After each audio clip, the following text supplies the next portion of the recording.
Kerugian Jessica Iskandar ternyata tak sampai angka 9,8 miliar. Pihak Christopher Stefanus Budianto alias Stephen membantah tudingan Jessica Iskandar tentang kerugian miliaran dan penggelapan mobil. Selama ini Jessica Iskandar melaporkan Stephen dan menggugatnya secara perdata dan laporan ke kepolisian karena menganggap telah ditipu. Namun dari pihak Stephen membantahnya dan justru menyebut uang miliaran rupiah bukan milik Jessica Iskandar. Pihak Stephen melalui kuasa hukumnya Togar Situmorang menyebut uang 9,8 miliar rupiah di dalamnya berupa mobil mewah bukan milik Jessica Iskandar. Nilai investasi 9,8 miliar rupiah itu adalah uang patungan antara Jessica Iskandar dan Stephen. Untuk itu pihak Stephen menawarkan perdamaian karena sepenuhnya juga bukan milik Jessica Iskandar.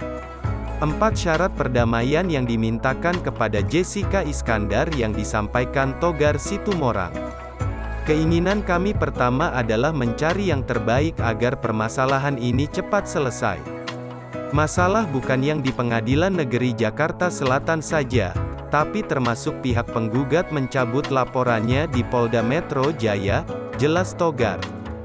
Jika hal tersebut dilakukan, maka Stephen menyepakati pengembalian sejumlah mobil dan uang.